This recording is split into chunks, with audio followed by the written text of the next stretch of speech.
ආයුබෝවන් දුවේ පුතේ. දරුවන්ට සිංහල පාඩම් මාලාව සමග එක්කාසු වන ඔබට අද මා තීරණය කළා මග විසිතුරු පාඩමෙන් විචාර ප්‍රශ්නයක් සාකච්ඡා කරන්නට. ඒ විචාර ප්‍රශ්නය සාකච්ඡා කිරීමට පෙර ඔබට තවත් කියා දිය යුතු බොහෝ කරුණු කාරණා තිබෙනවා. කෙසේ නමුත් අපි යොමු වෙමු විචාර ප්‍රශ්නයට. ඒ ප්‍රශ්නය තමයි ස්වභාව සෞන්දර්ය වර්ණනා කිරීම සඳහා සැලලිහිණි සංදේශ කතුවරයා විවිධ වූ කාව්‍ය උපක්‍රම භාවිතා කරන ආකාරය නිදසුන් සහිතව සනාථ කරන්න. ස්වභාව සෞන්දර්ය වර්ණනා කිරීම සඳහා සැලලිහිණි සංදේශ කතුවරයා විවිධ වූ කාව්‍ය උපක්‍රම භාවිතා කරන ආකාරය නිදසුන් සහිතව විස්තර කරන්න. මේ ප්‍රශ්නයට පිළිතුරු ලිවීමට මත්තෙන් අපි හඳුනා ගන්නට ඕනේ දුවේ පුතේ මොනවද මේ කාව්‍ය උපක්‍රම කියලා කියන්නේ. මේ කාව්‍ය උපක්‍රම පිළිබඳ දැන හඳුනා ගැනීම ඔබට මේ විචාර ප්‍රශ්නයට විතරක් නෙමෙයි ඕනෑම කවි පන්තියකින් යොමු වන විචාර ප්‍රශ්නවලට ඉතා ප්‍රයෝජනවත් වෙනවා. ඕනෑම කවි පන්තියකින් අහන්න පුළුවන් කවි පන්තිය තුළ භාවිත කාව්‍ය උපක්‍රම ගැන. හොඳයි පුතේ. මොනවද මේ කාව්‍ය උපක්‍රම කියලා කියන්නේ? මේ කාව්‍ය උපක්‍රම කියලා කියන්නේ පුතේ ඉතා ඈත ඉතිහාසයේ සිට සංස්කෘත කාව්‍ය ඉතිහාසයේ සිට පැවත එන අලංකාර විශේෂයක්.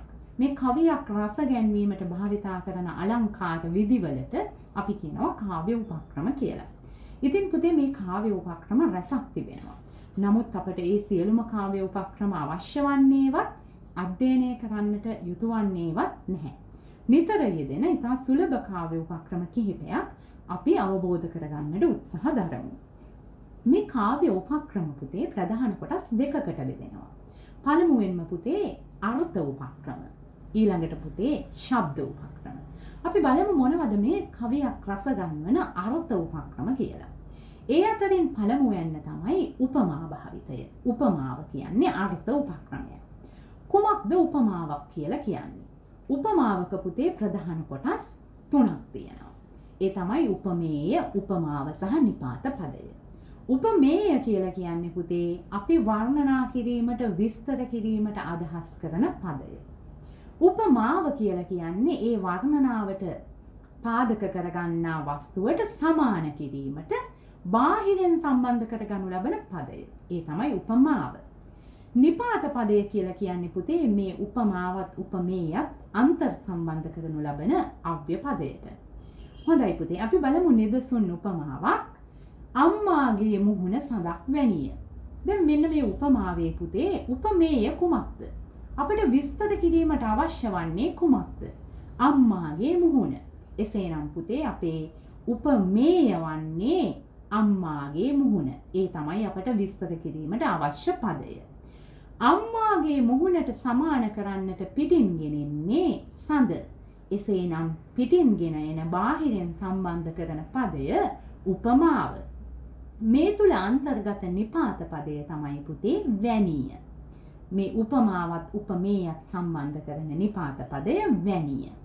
මේ සිංහල භාෂාවේ උපමා වාචී නිපාත පද රැසක් තියෙනවා. වැනිය, වගේ, මෙන්, සේ, එව්, බඳු, විලස ඒ ආදී වශයෙන්. ඊළඟ කාව්‍ය උපක්‍රමය තමයි අර්ථ කාව්‍ය උපක්‍රමය. තමයි පුතේ රූපකය. රූපකය වෙනස් වෙන්නේ උපමාවෙන් එක කොටසයි අඩු වෙන්නේ. ඒ තමයි නිපාත පදය. දැන් අම්මාගේ මුහුණ සඳක් වැනිය කියන උපමාව අපට පුළුවන් රූපකයක් බවට පත් කරන්නට අම්මාගේ සඳ මුහුණ. එහි නැත්තේ කුමක්ද? නිපාත පදය. එතකොට රූපකයක් කියන්නේ පුතේ ඍජුව ප්‍රකාශ කිරීමක්. ඍජුවම සමාන කර දැක්වීමක්. නිපාත පදයකින් තොරව ඍජුවම සමාන කර දැක්වීමක් අපි කියනවා රූපකයක් කියලා. ඊළඟට පුතේ ඉතා සොඳුරු කාව්‍ය උපක්‍රමයක් තිබෙනවා තවත්. ඒ තමයි උත්ප්‍රේක්ෂාලංකාරය. උත්ප්‍රේක්ෂාලංකාරය කියන්නේ පුතේ ස්වභාවිකව සිදුවන සරල සාමාන්‍ය සිදුවීමක් වෙනත් හේතුවක් නිසා සිදුවන බව පැවසීම. මහකම සේකර කවියාගේ දුකට කියන කවිසීපද කවි පන්තියේ තියෙනවා පුතේ. ඇගේ කරට මල් මාලා ගොතන්නට මදු මල් පිපෙනවා හේනේ වැට දිගට. දැන් පුතේ හේනේ තියෙන වැටේ මදු වැලේ මදු මල් හට ගන්නවා. මේ ස්වභාවික සරල සිදුවීමක්. හැබැයි කවියා මේ දෙස දකින්නේ වෙනත් හේතුවක් නිසා මේ සිදුවන ආකාරයයි. කවියා කියන්නේ හේනේ වැටේ මදුමල් පිපෙන්නේ ඇගේ කටට මල් මාලා ගොතන්නට බවයි. එසේනම් මේ තමයි උත්ප්‍රේක්ෂාලංකාරය. ස්වභාවිකව සිදුවන සිදුවීමක් වෙනත් හේතුවක් නිසා සිදුවන බව පැවසීම. මීළඟ කාව්‍ය උපක්‍රමය තමයි පුතේ ස්වභාවෝක්ති අලංකාරය. ඒ කියන්නේ පුතේ වර්ණනාන්විත විලාසයකින් තොරව වාර්තාමය ස්වරූපයකින් කවිය විස්තර කිරීම. කවිය තුල වාර්තාමය ස්වරූපයකින් තොරතුරු ඉදිරිපත් කිරීම. මේකට අපි කියනවා ස්වභාවෝක්තිය. තත්වාකාරයෙන්ම ඉදිරිපත් කිරීම. දැන් පුතේ සාගර පලන්සූරියේ කවියාගේ සුදෝ සුදු කාව්‍ය සංග්‍රහයේ මෙහෙම කවියක් තියෙනවා. ගොඩමඩ දෙකම සරුසාරය පළබරය කටුරුද ගම්මානෙතරමක් පිටිසරය ඒ ගම මැදින් ගලනා ගඟ මනහරය කඩමණ්ඩිය පිහිටී ගම කෙළවරය. වාර්තාවක්. හැබැයි කවියක්. මේ තමයි ස්වභාවෝක්ති අලංකාරය. තිබෙන දේ තිබෙන අයුරින්ම විස්තර කිරීම ඉදිරිපත් කිරීම. ඊළඟට පුතේ අපි බලමු ශබ්ද උපක්‍රම. ශබ්ද උපක්‍රම වල පළමු යන්න තමයි පුතේ එලි සමය. එලි වැට කියලාත් කියනවා. මේ එලි සමය ආවියෝජනීය වෙනවා පුතේ මේ සඳස් කවියට, සිව්පද කවියට. සිව්පද කවියක අගපේළිය එකම අක්ෂරයකින්, එකම ශබ්දයකින් අවසන් කරනවට අපි කියනවා එලි සමය, එලි වැට රකින්නවා කියලා. ප්‍රතිභාන්විත කවිහු තමන්ගේ කවිවල මුල මැද අග එලි වැට රකින්නවා. එය කර හැකි වන්නේ දක්ෂ කවියෙකුට පමණයි. ඉතින් පුතේ මේ එලි වැට. ඊළඟට පුතේ අනුප්‍රාසය. අනුප්‍රාසය කියන්නේ ශබ්ද උපක්‍රමයක්. කවියේ හඬ, කවියේ ශබ්දය මధుරට බවට පත් කිරීමට අනුප්‍රාසයත් ප්‍රතිභාන්විත කවිහු ශබ්ද උපක්‍රමයක් ලෙස යොදා ගන්නවා. එහිදී සිදුවන්නේ එකම ශබ්දය, එකම අක්ෂරය නැවත නැවත යොදා උපදවා ගනු ලබන ශබ්ද රසය තමයි අනුප්‍රාසය කියලා කියන්නේ. එකම අක්ෂරය නැවත නැවත යෙදීම. හොඳයි. මේ තමයි පුතේ කාව්‍ය උපක්‍රම. අපි දැන් පොදුවේ ඊතා කෙටියෙන්, ඊතා සරලව මම හිතනවා නමුත් ඊතා පැහැදිලිව කාව්‍ය උපක්‍රම මා ඔබට හඳුන්වා දුන්නා කියලා. හොඳයි. දැන් අපි යමු අපේ ප්‍රශ්නයට. සැලලිහිණි සංදේශ කතුවරයා ස්වභාව සෞන්දර්ය වර්ණනාවේදී යොදා ගනු ලබන විවිධ වූ කාව්‍ය උපක්‍රම. හොඳයි පුතේ. දැන් ප්‍රථමයෙන්ම මේ විචාර ප්‍රශ්නයට යොමු වීමට පෙර අපි පිවිසුමක්, ප්‍රවේශයක් සකස් කරගත යුතුයි. මේ ප්‍රවේශය කියන්නේ පුතේ මහා බරබැරෑරුම් දෙයක් නොවේ. මේ සඳහා අවශ්‍ය වන්නේ ඔබේ අදාළ පාඩම පිළිබඳ, ඒ පාඩම ඇතුළත් කෘතිය පිළිබඳ, එහි යුගය පිළිබඳ, කතුවරයා පිළිබඳ සරල කෙටි හැඳින්වීමක්. එය පේලි 2-3ක් ඉතාම ප්‍රමාණවත්. දැන් පුතේ මා කැමති මේ ප්‍රශ්නයට ඔබට කෙටි ප්‍රවේශයක්, බොහොම සරල ප්‍රවේශයක් යෝජනා කරන්න. අපිට කියන්න පුළුවන් මෙහෙම. සිංහල සංදේශ සාහිත්‍යාවලියේ ස්වර්ණමය අවධිය කෝට්ටේ අවධියයි. කෝට්ටේ අවධියේදී තොටගමුවේ ශ්‍රී රාහුල හිමිපාණන් විසින් සැලලිහිණි සංදේශය රචනා කරන ලදී. එබඳු වූ සැලලිහිණි සංදේශයෙහි කියලා පුතේ අපි අපේ ප්‍රශ්නය සම්බන්ධ කරන්න ඕනේ. මම ඔබට කලිනුත් කිව්වා අපේ පිළිතුර තුළ විචාර ප්‍රශ්නයකදී නිතරම ප්‍රශ්නය තිබිය යුතුයි. පිළිතුර තුළ ප්‍රශ්නය. අපි පිළිතුරු ලියන්නේ මෙන්න මේ ප්‍රශ්නයට කියන දේ අපි අවධාරණය කරන්න ඕනේ. හොඳයි. අපි කියනවා එබඳු වූ සැලලිහිණි සංදේශයේහි ස්වභාව සෞන්දර්ය වර්ණනා කිරීම සඳහා කතුවරයා විවිධ වූ කාව්‍ය උපක්‍රම භාවිතා කළ අන්දම පහත පරිදි පැහැදිලි කළ හැකිය. හොඳයි. දැන් අපි යමු වෙන්නේ පුතේ අපේ උද්ෘතවලට. මම කැමතියි ඔබට අපි භාවිතා කරන උද්ෘත 4, කවි 4 මුලින්ම පැහැදිලි කර දෙන්න. ඔබට එය සටහන් කරගන්න පුළුවන්. මා පළවෙනි උද්ෘතය ලෙස ගන්න පුතේ ඔබේ 3 වෙනි කවිය වළඳින අදහසින් මෙන් සුර ගඟාගෙන කියන කවිය. මා දෙවෙනි උද්ෘතය ලෙස ගන්නේ ඔබේ 4 වෙනි කවිය සන්නන් සිහින් ගෙඳි සෙවණලු වැලි තෙලෙන කියන කවිය. මා 3 වෙනි උද්ෘතය ලෙස ගන්නේ ඔබේ 12 වෙනි කවිය. ඒ තමයි රිවි තැවුලේ පිටි කමලේ විල් ගැවසී කියන කවිය. මා 4 වෙනි අවසාන උද්ෘතය ලෙස ගන්නේ ඔබේ 13 වෙනි කවිය වනසිරි පියුම් රාබඳ රණ බඩන යුරු කියන කවිය. ඉතින් පුතේ ලකුණු 15කට ලියන මේ ප්‍රශ්නයට ඔබට උද්ෘත 4ක් අවශ්‍ය වෙනවා. ඒ නිසා තමයි මා උද්ෘත 4ක් ඔබට යෝජනා කළේ. ඒ වගේම ඔබ ප්‍රශ්නයට පිළිතුරු ලිවීමේදී විනාඩි 30ක කාලය තුල රැඳෙන්නට සැලකිලිමත් වෙන්නත් ඕනේ. අපි බලමු පළවෙනි කවිය වළඳින අදහසින් කියන කවිය තුල භාවිතා වන කාව්‍ය උපක්‍රම. කවිය ආරම්භයේදීම පුතේ මේ කවිය තුල භාවිතා වන කාව්‍ය උපක්‍රමයක් අපට හමු වෙනවා උපමා භාවිතය. එක් වස්තුවක් නිපාත පදයක් ඇසුරෙන් තවත් වස්තුවකට සමාන කරනවා. මෙතනදී සිදුවන්නේ ඇත්තටම සිදුවීමක් තමයි සමාන කරන්නේ. වළඳින අදහසින් මෙන් සුර ගඟාගෙන. දැන් මේ මුහුදේ රැලි සුළඟේ බලයෙන් ඉහළට එසවීම කවියා සමාන කරනවා සාගරයේ නැමැති පුරුෂයා අහස නැමැති කාන්තාව වැළඳ ගැනීමට සැරසෙන්නාක් මෙන්. මේ තමයි පුතේ මෙහි ඇතුළත් උපමාව. මා මෙහි පළමුවෙනම මගවිසුරු පාඩමේ රස විඳපු අවස්ථාවේදී මේ කවිය ගැන ගොඩාක් කතා කළා. ඔබට පුළුවන් ඒයින් උකහාගෙන මේ තව දුරටත් විස්තර කරන්නට. මේ උපමා භාවිතය කාව්‍ය උපක්‍රමයක්. ඊළඟට පුතේ මා කලිනුත් කිව්ව උත්ප්‍රේක්ෂාලංකාරය. දැන් පුතේ මුහුදේ රැලි සුළඟ මගින් ඉහළට එසවෙන්නේ ස්වභාවිකවම. හැබැයි කවියා එය දකින්නේ උත්ප්‍රේක්ෂාලංකාරයක් ලෙසින්. කවියා දකින්නේ වෙනත් හේතුවක් නිසා එය සිදුවන බව. කවියා කියන්නේ මේ මුහුදේ රැලි ඉහළට එසවෙන්නේ මුහුද පුරුෂයෙක්, අහස කියන්නේ අංගනාවක් හෙවත් කාන්තාවක්. මේ මුහුද අහස නැමැති කත වැළඳ ගැනීමට තමයි මේ උත්සාහ කරන්නේ. එහෙනම් මේ ස්වභාවික සිදුවීම වෙනත් හේතුවක් නිසා සිදුවන බව පවසනවා. ඒ තමයි පුතේ උත්ප්‍රේක්ෂාලංකාරයේ නැමැති කාව්‍ය උපක්‍රමය. ඊළඟට පුතේ මේ දෙවෙනි පේළිය තුල තියෙනවා අනුප්‍රාසය නැමැති කාව්‍ය උපක්‍රමය. නල, බල, සසල, දල, රළ, පෙළ, නුඹ නැගෙන. මේ ලයනු ශබ්දය පුතේ නැවත නැවත යොදනවා. කිව්වය අනුප්‍රාසය නැමැති කාව්‍ය උපක්‍රමයේ බව.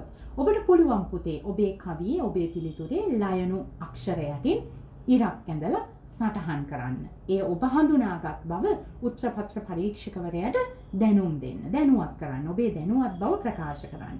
එසේ ලයනු ශබ්දය අනුප්‍රාස වූ බව ඔබ සටහන් කරලා ඔබ විස්තරත් කරන්න. බලන්න මේ නැගෙන ශබ්ද මාධුර්යය. පද ඝට්ටණයෙන් හටගන්නා වූ ශබ්ද රසය නේද? ඒ මුහුදේ රැළ නැගෙන හඬ අපේ දෝංකාර දෙන්නට සලස්වනවා. නල්ල, බල්ල, සසල, දල, රළ, පෙළ, නුඹ නැගෙන නේද? මුහුදේ රැළ නැගෙන වේගය, ඒ ආකාරය අපිට චිත්ත රූපමවනවා. ඊටාත්ම සොඳුරු හඬ මාධුර්යයක්. ඊටාත්ම සොඳුරු අර්ථ මාධුර්යයක්. ඒ හඬ හා අර්ථය එකට සංකලනය වෙච්ච ඉතාම අපූර්ව කවියක් තමයි මේ ඔබේ කවිය. මේ ඔබට නියමිත තුන්වන කවිය. දැන් අපි යමු පුතේ අපේ දෙවන උද්ෘතයට. ඒ සඳහා මා තෝරාගත්තේ සන්නන් සිහෙන් ගෙඳි සෙවණලු වැලි තෙලන කියන කවිය. මේ කවිය තුල අන්තර්ගත වෙනවා පුතේ හඬ මාධූර්යය, එලිවැට, මුල සහ අග එලිවැට. ඒ වගේම අනුප්‍රාසය. බලන්න පුතේ සන්නන්, තැන් තැන්, රන් වන්, යන් මන් කියන තැන්වල තියෙන පුතේ එලිවැට නේද? ඒ වගේම බලන්න පුතේ අල් නයනු ශබ්දයේ කීවරක් යොදලා තියෙනවද කියලා අනුප්‍රාසය. ඒ වගේම පුතේ මේ කවියේ තියෙන්නේ පුතේ අර මං කලින් කිව්ව ස්වභාවෝක්ති අලංකාරය. ඒ කියන්නේ පුතේ බලන්න කවිය වාර්තාගත ස්වරූපයකින් ඒ ආකාරයෙන්ම විස්තර කරනවා. උපමා රූපක යොදාගන්නේ නැහැ. ඒ ආකාරයෙන්ම වාර්තා කරනවා නේද? නොයෙක් වූ හීන් ගෙන්ද ගස්වල සෙවණැලි වලින් මේ පිරිසිදු වැලි තලාවේ යුක්ත වෙලා තියෙනවා. ඒ වගේම තැන් තැන් වලම ඔබ සැතපීලා එහි විවේක ගන්න පුළුවන්. ඒ වගේම රන්වන් කරල් අරගෙන ගිරවුන් ඔබට හමු වේවි. ඔබ සිත සන්තෝෂයෙන් ඒ කියන්නේ මන් තොසින් මෙතනින් පිටත් වී යන්න. ඒ පුතේ තත්වාකාරයෙන් කරන විස්තර වර්ණනාවක්. ඒකට අපි කියන ස්වභාවෝක්තිය කියලා. එතකොට හඬ මාධූර්ය තුලින් අනුප්‍රාසය සහ එලිවැට. ඒ වගේම ස්වභාවෝක්ති අලංකාරය තුලින් අර්ථයක් ඊට ඉතා හොඳින් සංකලනය කරලා ගලපගෙන තියෙනවා. ඒ වගේම බලන්න පුතේ මේ හරිත වර්ණ කෙත් වතු වලින් පැසුණු වී කරල් රැගෙන එන හරිත වර්ණ ගිරවුන් අපිට චිත්ත රූප මවනවා නේද පුතේ? කොළ පාට ගිරා රංචුවක් තුඩින් වී කරල් අරගෙන ඉදිරියට හමු වෙනවා සැලලිහිණියට. තම සුන්දර වනගත ස්වභාව සෞන්දර්ය වර්ණනාවක්. එසේනම් අනුප්‍රාසය, එලිවැට සහ ස්වභාවෝක්ති අලංකාරය කියන කාව්‍ය උපක්‍රම මේ කවිය තුළ කවියා භාවිතා කර තිබෙනවා. ඊළඟට අපි යමු අපේ තුන්වන උද්ෘතයට. ඒ තමයි රිවි තැවුලේ පිපි කමලේ විල් ගැවසි. මේ කවිය පුතේ ඔබේ 12 වන කවිය. ඉතාම අපූර්ව සහ වටිනා කවියක්. ඉතා වැදගත් කවියක් ඔබේ පාඩමට නිර්දිෂ්ට. මේ කවියේ පුතේ තියෙනවා එලි සමය. බලන්න ප්‍රතිභාන්විත කවියෙක් වන තොටගමුවේ ශ්‍රී රහල් හිමියන් මුල මැද අග එලිවට රකින්න ආකාරය. ඔබට පුළුවන් පෑනෙන් සටහන් කරන්න ලකුණු කරන්න මේ එලිවට. රිවි තැවුලේ මත කෝලේ වන සැවුලේ ගුරු බැවුලේ කියන තැන්වල මුල එලිවට. බලන්න මැද එලිවට කමලේ වදලේ අසලේ අවුලේ කියන තැන්වල මැද එලිවට. බලන්න අග එලිවට ගැවසී නිසි සැලසී කිසි කියන ස්ථානවල අග එලිවට. මේ එලි සමය ස්ථාන 3කම යොදපු කවියක්. ඉතාම අපූර්ව එලි සමයට ගන්න පුළුවන් හොඳම උදාහරණයක්. එලි සමය නෙමෙති ශබ්ද උපක්‍රමය. මම කිව්වා සඳස් කවියට, සිව්පද කවියට ආවේනික කාව්‍ය උපක්‍රමයක්. ඉතාම මිහිරිව ගයන්නට සමුද්‍ර ഘോഷ විදිත මම කිව්වා මේ සැලලිහිණි සංදේශය රචනා කරන සමුද්‍ර ഘോഷ විදිතේ අපූර්ව භාවිතාවක් තමයි මේ කවිය. මధుර ලෙස ගයන්නට පුළුවන් මේ කවිය. හඬ මාధుර්යයෙන් පිරිපුන් කරලා තියෙනවා එලි සමය භාවිතයෙන්. ඒ වගේම පුතේ ඊට අමතරව අපි කලින් කියපු ස්වභාවෝක්ති අලංකාරයක් මෙහි ඇතුළත්. සූර්ය තාපයෙන් පිපුණු නෙළුම් වලින් විල් ගැවසිලා නේද? මත්තු කෝකිලෙන් තුරු වදුල් මත සිට නාද කරනවා. ඒ වගේම වන සැවුලන් හෙවත් වලි කුකුලන් මාර්ගය අසල පොටට සැලසෙලා ඉන්නවා. මේ ගුරු බැවුල නැමැති ප්‍රදේශයේ කිසි අවුලක් නැතිව පිටව යන්නට පුළුවන් තැනක්. නියමාකාරයෙන් පවතින විදිය පවතින ආකාරයටම කරන ස්වභාවෝක්ති අලංකාරය. ඊළඟට අපි යමු වෙනවා පුතේ අපේ අවසාන උද්ෘතයට ඔබේ 13 වන කවිය වනසිරි පියුම් රාබඳරන පදනිරු කියන කවිය. දැන් ආරම්භයේදීම මෙහි හමු වෙන්නේ පුතේ කාව්‍ය උපක්‍රමයක්. ඒ තමයි රූපක භාවිතය. වනසිරි කියලා කියන්නේ පුතේ රූපකයක්. වනයේ නැමැති ශ්‍රියාකාන්තාව. වනයේ නැමැති සිරිකත. එතකොට වනයේ නැමැති ලක්ෂ්මී දෙවඟන. එය රූපකයක්. ඒ කියන්නේ නිපාත පදයකින් තොරව සමාන කරනවා. වනයේ ශ්‍රියාකාන්තාව. වනයේ ශ්‍රී කතා. එතකොට ඇය පැලඳ සිටින රණ බරණ යුරු නැවත උපමාවක් නේද? ඇය පැලඳ සිටින රණ්ණාභරණයන්ට සමාන කරනවා මේ මුරුත සහ දුනුකේ ශාකවල පිපුණු මල් නේද? අපූර්ව වර්ණනාවක් එහි ඇතුළත් වෙනවා උපමා සහ රූපක. එතකොට මට කලින් අපි සාකච්ඡා කළ අර පළමු වන කවිය වළඳින අදහසින් එහිත් තියෙනවා රූපකයක්. ඒ තමයි සුර ගංග අඟන නේද? සුර ගංග කිව්වේ ගඟ මේ අහස, අඟන කිව්වේ කාන්තාව. අහස කාන්තාවකට සමාන කරනවා නිපාත පදයකින් තොරව එයත් රූපකයක්. ඒ කවිය විස්තර කරද්දී ඒ කරුණක් කියන්න. එතකොට මෙතනදී රූපක භාවිතය සහ මේ උපමා භාවිතය. ඒ වගේම මේ බලන්න මේ ශබ්ද මාධුර්යය උපදවා ගන්නා හැටි මේ වනසිරි පියුම් රා කවියේ 3 වන පේළිය නේද? ඔළු පුලඹුල වල තඹර නේද? මල් වර්ග 4ක නම් සඳහන් කරන පද සංගঠনයෙන් යුක්තව. එයත් අපූර්ව හඬ මාධුර්යය උපදවා ගන්නා ශබ්ද උපක්‍රමය. හොඳයි පුතේ. එතකොට අපි මේ සාකච්ඡා කළේ ස්වභාව සෞන්දර්ය වර්ණනාවේදී සැලලිහිණි සංදේශ කතුවරයා භාවිතා කරනු ලබන කාව්‍ය උපක්‍රමයන්. එතකොට මේ විචාර ප්‍රශ්නය මම හිතනවා මා ඔබට ඉතාමත්ම හොඳින් පැහැදිලි කර දුන්නා කියලා. ඔබට ඉතාමත්ම හොඳින් මේ පැහැදිලි වුණා නම් ඔබ මේ වීඩියෝ වන්ට කැමති නම් මේ වීඩියෝ පිළිබඳ ආරංචිය මේ දරුවන්ට සිංහල පාඩම් මාලාව පිළිබඳ ආරංචිය පුතේ ඔබේ යහළු යෙහෙලියන් සමග බෙදා ගන්න. මේ වීඩියෝව subscribe කරන්න, බෙදා ගන්න. ඔබ මේ වීඩියෝව දිගින් දිගට නරඹන්න. ඔබට තවත් විචාර ප්‍රශ්න ඉදිරියේදී ඉදිරිපත් කරන්නට, තවත් අලුත් සාහිත්‍ය පාඩම් ඉදිරිපත් කරන්නට මා සූදානම්. ඔබේ පිළිතුරු මට යොමු කරන්න පුළුවන් WhatsApp තාක්ෂණය ඔස්සේ. මා කැමති ඒවාට ලකුණු ප්‍රදානය කරන්න, ඔබේ අඩුපාඩු පෙන්වලා දෙන්න. ඉතින් එහෙමනම් මේ පාඩම් මාලාව සමග රැඳෙන්න. ඔබට ජය. ඔබට සුබ දවසක්. ආයුබෝවන්.